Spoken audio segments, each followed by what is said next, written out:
Let's check in now with Andy Challenger, Challenger Great and Christmas, for an update on firing and hiring. Andy, Meta is laying off workers again. How many job cuts have there been in tech this year? Yes, so far in the first 2 months of the year, we've already tracked over 63,000 job cuts in the tech industry. That makes up over 35% of all the cuts that we've tracked throughout the year. It is the industry that is the number one leading sector for job cuts, both last year and this year. And this additional 10,000 new cuts announced by Facebook is certainly going to add to that total. What's happening with companies overall planning job cuts, and how much of that has to do with the Fed perhaps raising rates? Yeah, well, we do expect to see layoff announcements continue. We're coming off a period of the lowest level of layoff announcements that we'd tracked in modern American history over the last 2 years when the country was in a very severe labor shortage.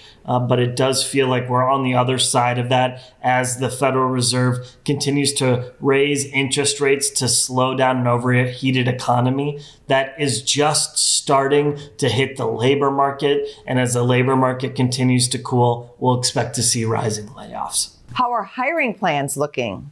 Yeah, through February, we've tracked just over 28,000 job hiring announcements that companies have made. That is down significantly, 87% from the same 2-month period that we saw last year. This is typically a time when companies make lots of announcements at the beginning of the year, yet we're seeing that strongly curtailed in the face of some economic headwinds. For people looking for work right now, what's your advice about picking up the phone to ask about a position that might be open at a company? Yeah, picking up a phone is a great way to advance your job search.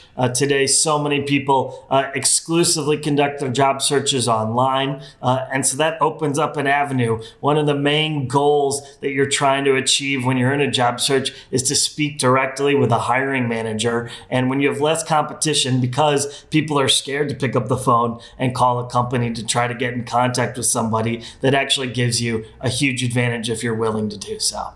Good to know. Thank you, Andy. Thanks for having me on, Angie. Go to businessfirstam.com for where to see our show on TV.